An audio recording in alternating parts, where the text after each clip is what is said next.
community television. And we're lucky enough today to be with Kyle Ricci, a local Reiki master, who's going to tell us more about Reiki, how it's practiced, its philosophy, how it works. And we're going to actually see Reiki practiced and implemented today. And I think that's going to be fairly unique. Maybe you've read about Reiki, maybe you've heard about Reiki. Today you're going to get to see Reiki. So Kyle, welcome to our show. Thank you for having me, John. Yeah, Reiki has become fairly well known lately, but I still think it's a bit of a mystery for a lot of people. Kyle became interested in Reiki as a young man, very young, and has been practicing for almost 20 years. He is a practicing Reiki master at Cooley Dickinson Hospital and in the Cancer Treatment Center. And he also has his own practice at the center on State Street here in Northampton. Now, Kyle, Reiki is based on energy healing, and so are acupuncture, reflexology, and yoga. How does Reiki differ from other energy healing practices? Well, that's an excellent question, and I feel like that also dovetails nicely into your initial goal here, which is demystifying the practice of Reiki. So the other modalities that you mentioned, acupuncture, yoga, reflexology, those are all energy-based modalities. And a lot of the mystery that comes from these types of modalities is a difference in thought, kind of the old East versus West. So really in Eastern cultures like China, India, Japan, and all throughout that part of Asia, there is a pronounced philosophy of energy as being a system that is deeply embedded within us and is a part of our everyday processes and the life that's all around us. So they, these people in these cultures, they have very cemented in their culture and their belief that energy is around us. It's a part of our everyday, it's part of our health. And so their systems are developed to work with that and treat that specifically. Reiki is different from other modalities in that in a practitioner, the transmission of energy, of the Reiki energy, Reiki means universal life force energy in Japanese. The transmission is not a transmission of a practitioner's personal energy that contributes to my health, my well-being. It's a transmission of broad spectrum, universal life force energy. Think of it as like the ambient energy of life processes that suffuses the spaces all around us. Acupuncture is a really good comparison because acupuncture seeks to treat the same energetic system in a person's body through the stimulation of that system via needles. In Reiki, there is no physical manipulation of the tissues, there's no needling that's done or cupping, and the transmission of energy is direct from the palms of the practitioner into the client or the energetic recipient. And this is also different from practices like yoga, which also seeks to utilize the same energy. In Japanese, Ki is energy, in Chinese, Chi is energy, and in Sanskrit and Hindu traditions, prana is the same energy force. So in yoga, they're working directly with prana, with the breath, to cultivate within a person individually to eliminate blockages that are there and accentuating that whole process with physical movements and postures that seek to create that energetic shift and change.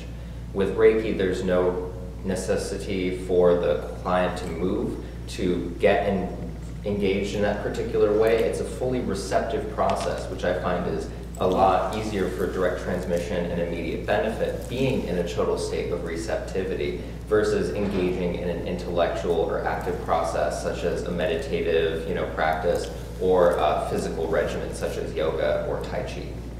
So that does demystify Reiki in a lot of ways in that it's actually easy for people to get involved in. You also mentioned that anybody can do Reiki. I think that's interesting. Anybody can get Reiki, anybody can do Reiki. Reiki is available to anybody. So that means that it's innate in us, it's a natural phenomenon. Absolutely. So Reiki was developed as a system in 1922 by Dr. Mikao Usui in Japan. And he developed the system specifically to help people who were unable to receive quality medical care at the time, people who were unable to afford those kinds of treatments. And he really developed the system so that way it could be practiced by any layperson, essentially.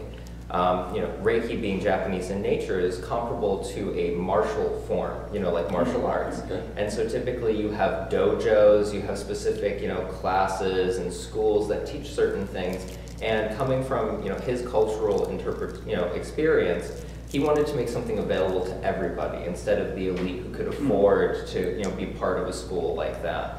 And so, you know, Reiki is a very, very simple system, and he formatted it in a particular way to make it as simple as possible, so the more people who needed it could be able to receive it effectively. And the vast majority of his work was done providing free service to people in, you know, in ghettos and slums in Japan specifically. That might explain a little bit how Reiki is becoming so popular or so well known here in the Western world, that it is, you know, people might not have heard of Reiki even a few years ago, and now it's everywhere that you go. A word that you use a lot with Reiki is homeostasis. You're trying to achieve homeostasis. What does that mean exactly? So in Reiki, the main effect, if you wanted to say that Reiki has one particular effect, it achieves homeostasis. And homeostasis is the body's ability to be in a perfect, balanced state to achieve the natural healing process that we are capable of. For instance, I can get a cut on my arm, and I'm going to heal in that particular area with the exact same type of skin tissue that is naturally occurring there. I'm not going to grow an ear from that particular cut because of the nature of the body's ability to heal itself. When the body is able to achieve homeostasis, we're able to fully replicate our cells that are being destroyed or are growing too old. We're able to prevent mutation of any of those cells as well. It could produce things like cancer or other types of malignancy as well. And it's also really good for relaxing a person overall, because one of the biggest detractors of achieving that balanced homeostasis is stress and anxiety. And, you know, we've been having lots and lots of discussions in the past, you know, decade about the effects of stress on the body and psychosomatic disease, and how our mind and our emotions can really have quite an effect and a measurable effect on our physical systems as well. So Reiki is able to treat physically, mentally, and emotionally all issues that a person is going through to create the perfect stage for a healing event.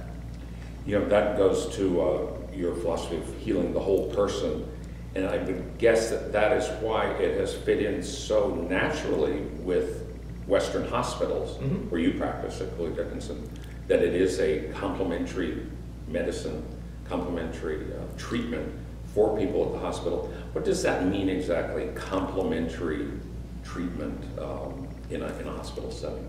Well, complementary treatments or integrative treatments naturally, by the way that they're spoken about, indicate that they are working in perfect harmony with the standardized care that a person is actively receiving. For instance, there are no known contraindications for anybody to receive Reiki, and it does not interfere with any other medical practices. You can give somebody Reiki before an operation, during an operation, and afterwards, and it does not interfere with the ability of any other aspect of that medical team providing the treatment that's necessary for that person. It perfectly accentuates all of the other aspects of that treatment while minimizing side effects, complications, and helping a person really feel met on other levels. If you're going in for a surgery, not many people are asking you how you feel emotionally about that surgery, or how that anxiety is potentially weighing on you for your recovery period afterwards. So treatments like Reiki and other energy therapies are able to come in and be able to hold that person in the full capacity of what they need for their healing and their best outcome. Well, Kyle, I think you've covered most of the bases about Reiki, how it works. Now you're going to show us how it works. And that's going to be something that only NCTV can do.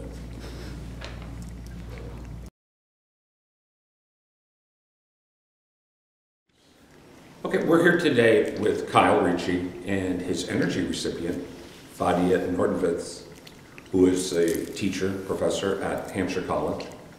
And she's been kind enough to tell us, she's going to be kind enough to tell us about her experience with Reiki, with Kyle, and her thoughts on Reiki before we get started on the actual demonstration. How long have you been doing Reiki? I would say regularly for 7 years or so. Oh wow, That's a long time. But, and I'm also Reiki certified myself. So I'm a level 1 practitioner. And, but I've been doing it sporadically before that for about 15 years now. Yeah. Yeah. What is your experience with receiving Reiki? What do you look for? What are you trying to achieve? I'm assuming that you aren't sick, that you're fairly healthy already. What are you looking to achieve with Reiki in that situation? So a few different things. One of them is I mean, this is sort of like an inside joke. I find Reiki to be the lazy person's cleanup system. So you don't have to do the work yourself. You trust a practitioner you connect with, and that part is, I think, very, very important. Finding a practitioner that you really can let go and who speaks to you and who allows you to speak, and just you can let go and they can figure out what they feel is right. I really believe in that, to give the dignity to the practitioner who's actually doing the work with you and for you. And I think Kyle's really good at that. And also, I feel that for me, I go to him with an issue and he steps in and he does what he needs to and what he thinks would alleviate the situation. And then he works his magic. And the thing that I wanted to emphasize is that, and which you brought up in your question, is that you don't necessarily have to be going through something in Reiki or really in other modalities where you're trying to feel better. You can be in a space of good and you just want to feel better, grow as a person, you can be in a good space in your life where you feel like, oh, I have some time to look back and work on something that I haven't worked on before. So Reiki is a really good tool like that. Reiki is just a very positive energy in general, and it does recharge you. It recharges you. And it's very powerful. I think it's more than positive energy. I think it's a good way of, the way I look at Reiki is it's also not only an infusion of positive energy, but it's such a good cleaner and an addition of positive energy. So like, it's not like that detox that after you're done, you're left hungry. You're nourished with positive energy and you get rid of what didn't serve you anymore. That's a really nice summation. Well, I also like how you say that you find the right practitioner. I found that to be true myself. I don't go to any practitioner for anything unless I find that trust with them. Absolutely, and it's also a question of personality and personal vibe, whatever you want to call it, that you hit it off with somebody, because everybody has their own method of practicing Reiki. I think there's something like 200 different kinds of Reiki. I'm not really sure about that. Kyle can tell us more. One of the things I also like about Kyle and his practice is there's so much more added to it in terms of his knowledge of other modalities, that word, whether it's herbology or crystals or other traditions, healing traditions that he knows as well as he knows Reiki. So you're really getting a full spectrum treatment. Yeah, and I think being, even though I don't practice for money when it comes to my different alternative health trainings, but for me that's what makes his knowledge and his specialty so compelling. Because I think it is one of our responsibilities as practitioners of whichever field to know beyond what we practice. Because that's what adds to our practice and our expertise and gives us the breadth of knowledge, and it allows us to know the different ways of innovating, of adding. That's how we develop our own versions of something, right? Yeah. When we have a good knowledge base that is much beyond what we are officially claiming ourselves to be. So I think that's what makes Kyle so strong as a candidate, and which allowed him to, he learned Reiki from the age of 7, and he's so young, and he's wise beyond his years, and people shouldn't, just because he's in his 20s doesn't mean he should come across as being less accomplished, because people may find that intimidating, because his level of expertise of his craft is somebody that I would normally assign to a person who has had many more years of living. Well, one thing that we've discussed in other meetings with Kyle is that he's been able to maintain that young imagination, that young creativity. So being young isn't a drawback. You know, you don't need to be old to be able to practice. But a lot of people feel that way. Yeah, no, you're about right. not taking, because a lot Well, of then people, I'll be great. I'll be a great Reiki practitioner. I'll be ready to go. no, but you know, it's like, and I find that remarkable, because essentially, when you find your passion at 7, you go for it. And what's there not to love about that? Yeah. So that's the thing. People can be jealous. Well, that's it. We've spoken so highly of Kyle. Let's see Kyle in practice and see Reiki in practice. I think this is going to be a real treat for everybody. All right. Okay. Thank you for joining me today, and so we're going to do some Reiki together. What would you like to work on today? I'd like to work on the residual daily stress and anger issues and irritation issues that come up with life, and just helping me to feel light and being in control of irritability and anger by allowing me to release all of those emotions and my grips over them, so that I can learn to breathe a little, think about it before I get angry. Sounds good to me. Yeah. Do you feel like any of those heavier emotions and experiences reside in any particular places within your body? Well, I will say that they definitely impact my belly, meaning just it feels like it's stored somewhere there, and of course it's taxing to my heart. So these are the, you know, sometimes you have residual migraines or feeling like you have a headache in the third eye when that happens, but other than that, yeah. Okay. Have you been experiencing any other physical discomfort that you would associate with this? No, it's just I noticed that I just feel generally tight in my belly as a result of it, and I would like to not feel that way. Yeah, kind of just a tension holding everything exactly. there. Okay. Are there any areas of your body that are sensitive to touch, or that you prefer I work off body? Nope. You can do as needed. I trust you as a practitioner, and you do what you need to do in order to get the work done. Wonderful. Thank you for your trust. Yeah. So as part of the beginning of a treatment, it is very important to do intention setting with your recipient as well, because Reiki is not something that is done to a person. It is actually something that is done with the recipient. It's a dialogue that's happening. The energy that I'm bringing to the table for the treatment is actually meeting the energy that Fadia is experiencing and working with in her life. And so we're working together to create that harmony between those two different factions, so to speak. So thank you for that. You're welcome. So to begin a treatment, I ground and center myself. And what that means is that I am able to clear my mind and really focus and hone my intention, as well as gathering my energy. So that way my personal energy is kept contained and will not become a part of the actual treatment process. As I had said before, Reiki is unique from other forms of energy medicine in that it does not utilize the energy of the practitioner themselves. It is broad spectrum, ambient life force energy that's being channeled through and transmitted to produce the effect. I'll begin the treatment with a biosyn scan. And biosyn is a term that means disease line. So I'm actually utilizing the energy that's in my palms to see and check how the energy within Fadia's energetic system is presenting.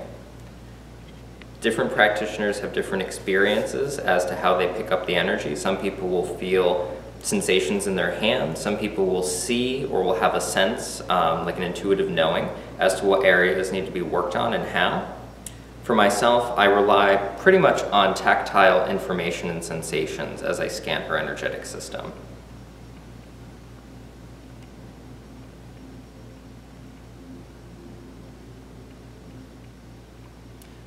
So one thing that I'm picking up on Fadia is that there's a little bit of stagnation in the liver meridian.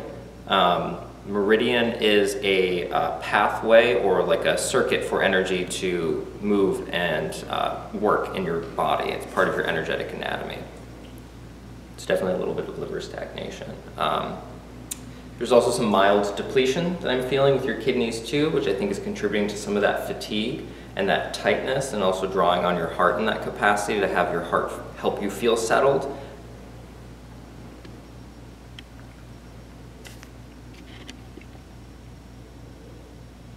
Did you eat anything before you went to church? No. Yeah, I don't think so. So there's a little bit of false fire in the stomach as well, because her body's trying to digest something that's not there. It's a deviation of the routine and rhythm of the body. Probably also contributing to some of that tension that's there as well.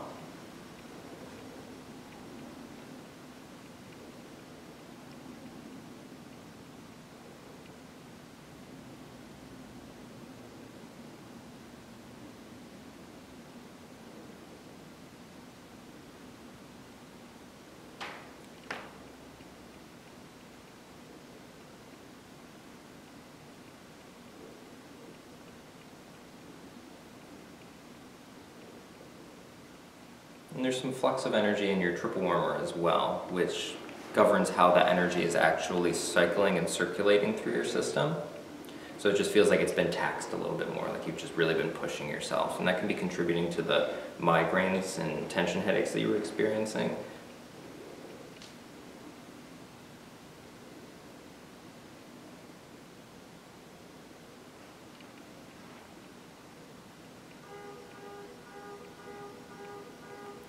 Well, I'm going to start at your legs and work my way up. If there's anything that comes up for you during the course of the treatment, feel free to share that with me and let me know. It's not going to interrupt me in my process. It'll only help me work more effectively for you. Okay, thank you. All right.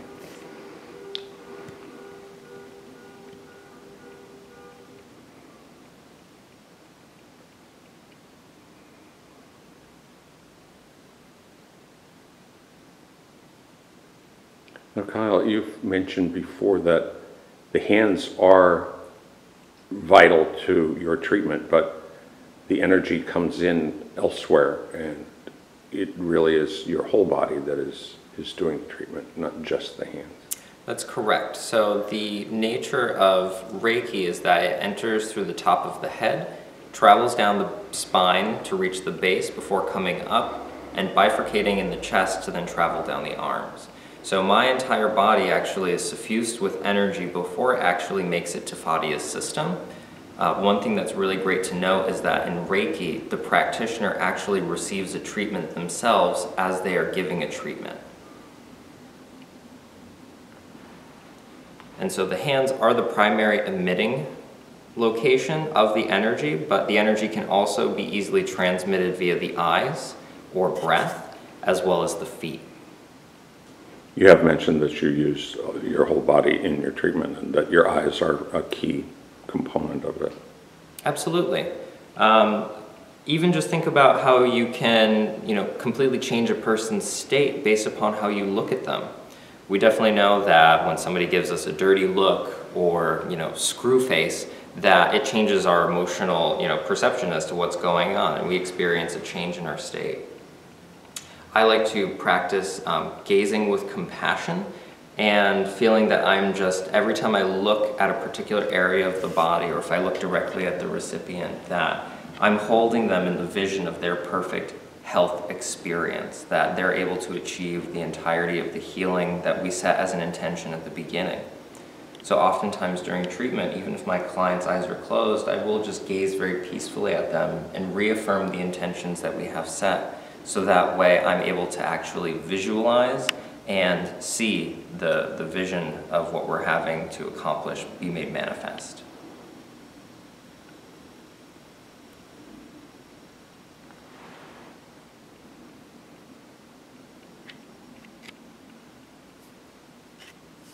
And for me, when I practice, which is a little bit different from some other practitioners, is I like to use an anchor hand, a hand that is kept on the body almost at all times to allow the client to know where I'm working in relationship to their body.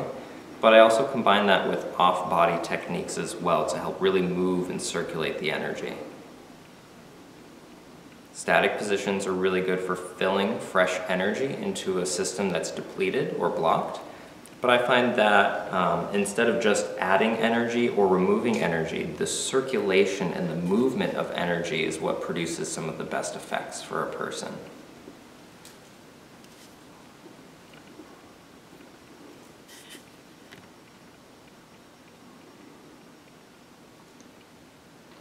Fadia, not to interrupt you in your treatment, but can you tell us of what you are experiencing as Kyle is moving his hands on you.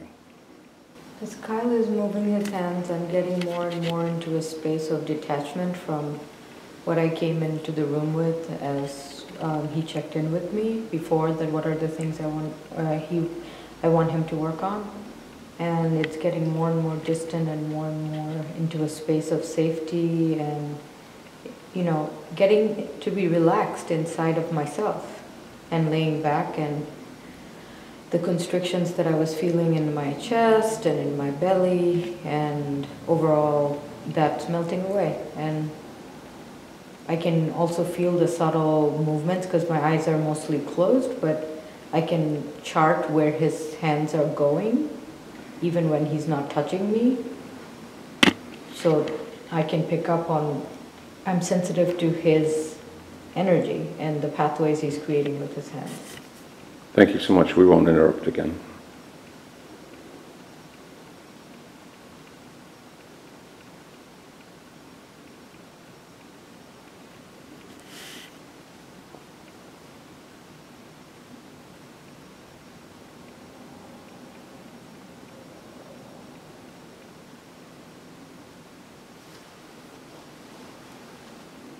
When working on a client or a patient, there are kind of three main stages of the treatment process.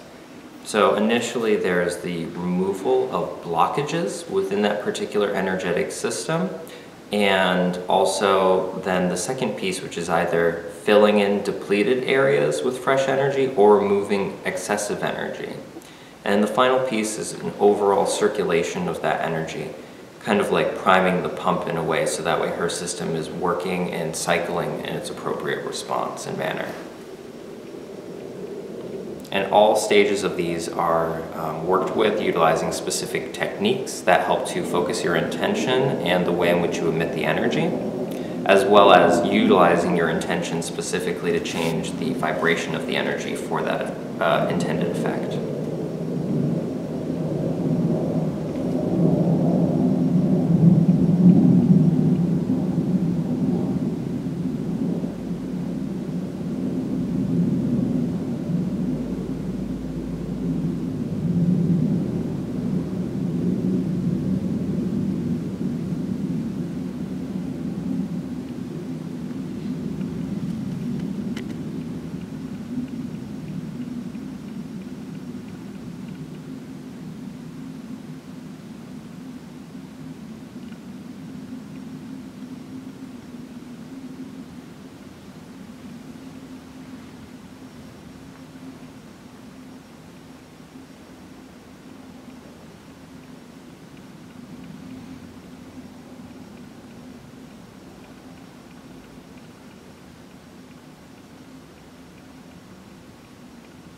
I really feel that.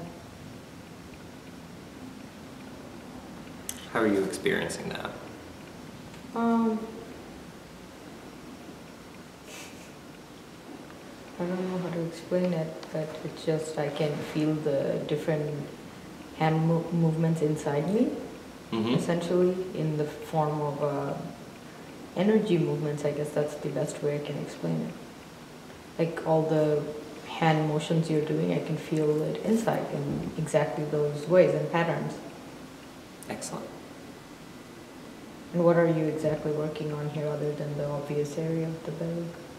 I am working on specifically kind of resetting the vacillation of energy within your adrenals to help combat fatigue and stress.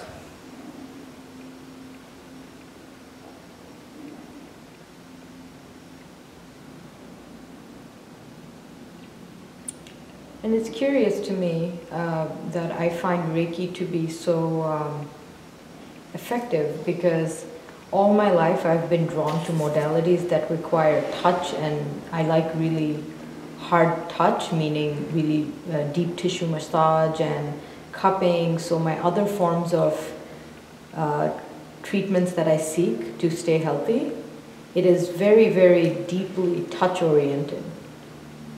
But Reiki is so powerful and it doesn't even require a single touch. So it's kind of interesting how a person who I've always been very inclined towards treatments that use cups or deep tissue or something that is very substantially touch-oriented, but Physical manipulation. yeah, but it's so non-invasive, it's so gentle, it's so subtle, Reiki, because essentially there is no touch. You can do an entire treatment without touching anything. And it's interesting how much effect I get from it. Because it's almost like a deep tissue massage on the subtle layers of energy. That's what it really is.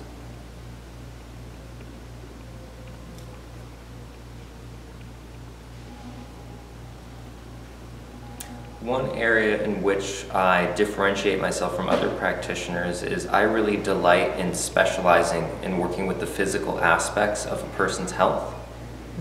A lot of other practitioners are really excellent at working with the mental and emotional aspects of health to help contribute to physical relief. But I really delight in working with fatigued muscles, tension in the body, working with direct areas of health imbalance. One really good example is working in the cancer center. I have patients that have been receiving radiation to the mouth or the throat because of the nature of their cancer. And so that interferes with their ability to produce saliva and actually have comfort in their mouth. And so one of the ways in which I'm able to help them in a very direct physical way is increasing saliva production, usually within a couple of minutes. And as Fadia said, Reiki can sometimes be experienced as a deep tissue massage because I don't have to work my way to those deeper layers. I can directly access them to produce change in effect. In a lot of energy modalities, the blood is directly associated with the energy, and the energy moves the blood moves the energy, and it's a perpetuating cycle. So if I increase the circulation of energy in a particular area or a muscle group, I can actually get fresh blood to circulate in that area, providing increased nutrients to the systems that are there as well as oxygen, contributing to an alleviation of inflammation and pain. Well, that definitely works with the cancer patients, aiding them and helping them heal. Absolutely. And pain is one of the most common side effects of any stage of an individual's cancer treatment. If you have cancer, it's pretty likely that you're going to experience pain in some form, either from the nature of the pathology of your disease or from the treatments that actually seek to rein in the spread of that disease.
For those who are joining us and watching this demonstration, if you are a practitioner yourself or have received Reiki, you may notice that the way in which I work is a little bit different from other practitioners.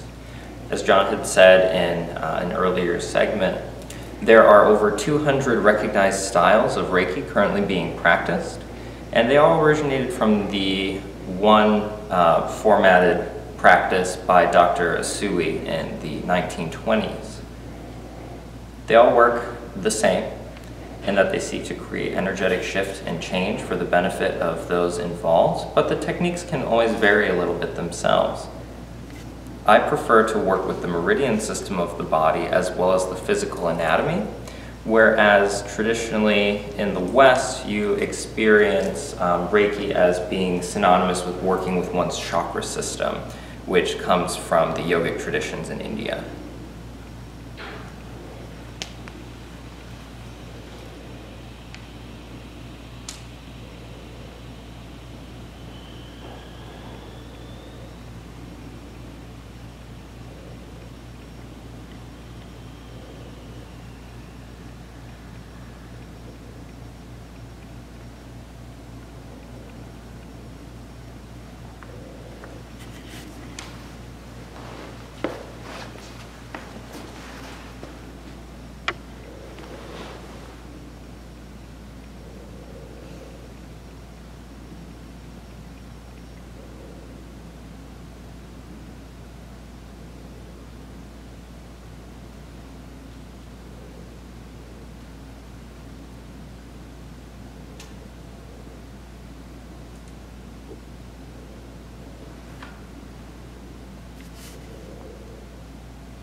I'm going to come up by your shoulders now.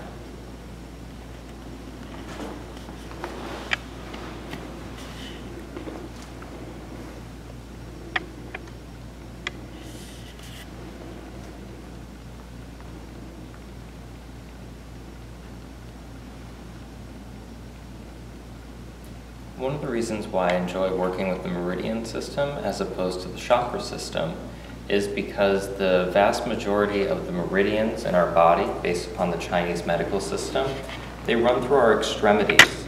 So it's possible to work with issues in the center of the body, as well as working with issues with the organs and other aspects of our systems, without infringing on a person's sense of comfort or safety as well. For instance, it's really easy to work on issues of the heart and our emotions just from working with the arms and the shoulders.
are you feeling, Fadia?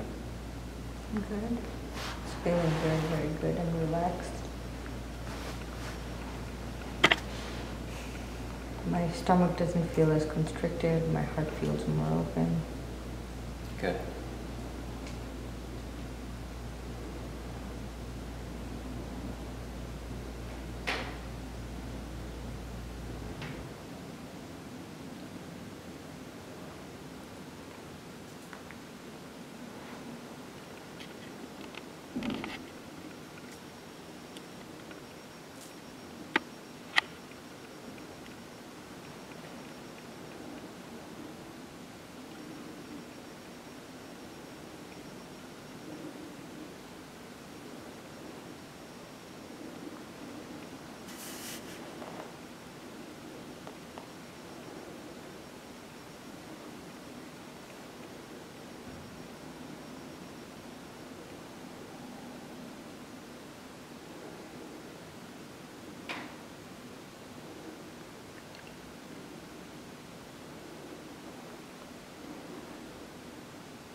So I'm beginning to perceive that less energy is being received during the treatment, which often indicates that the treatment based upon the initial intention is more or less complete.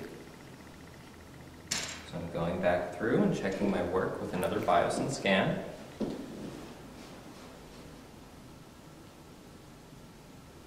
The stagnation that was in the liver is gone. It's moving in a controlled and consistent manner.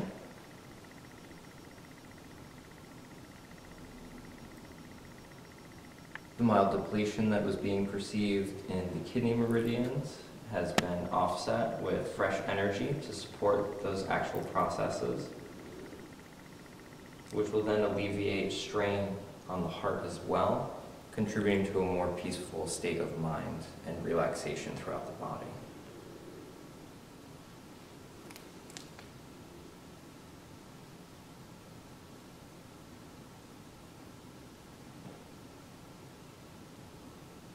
And the heart feels nice and open. And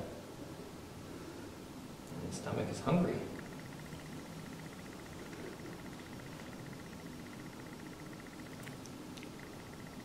And at the end of every treatment, it's important to clear and refresh the bioelectric energy field, or the aura, of the client. It's the natural field of energy that is produced by their nervous system. It's a bioelectric current, very similar to the toroidal shape of the Earth's electromagnetic field. Since I've been working intimately inside of it, it's a really nice courtesy to make sure it's all smoothed out again. And so that way there are no sudden reappropriations of energy as they're distributed throughout the body. And this also helps aid with the circulation of energy throughout your system.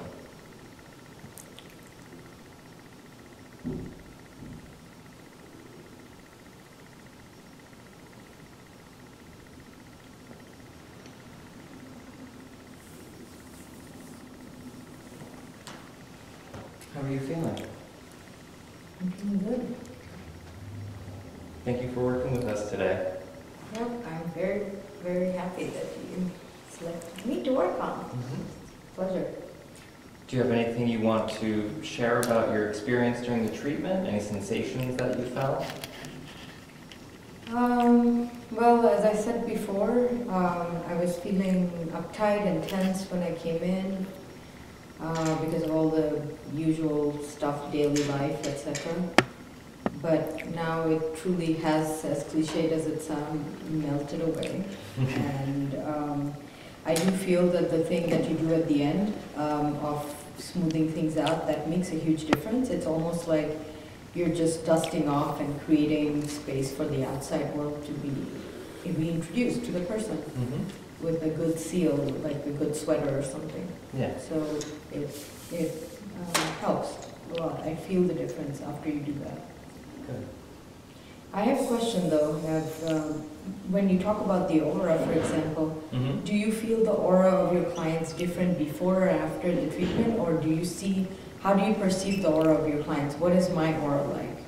So a lot of people tend to focus on color Okay. when inferring about information about the aura. The nature of the biosyn scan is I'm actually reading the field of your energy, your bioelectric energy field, your aura, that your nervous system is giving off. So if there's something that is not working perfectly well within your nervous system, it's infringing on the texture of that energetic field. So I actually perceive that information in my hands as a necessary part prior to and after the treatment as well. Okay, so basically what you're saying is afterwards it feels different then? Yes. Because it's been worked out. Yeah. All right.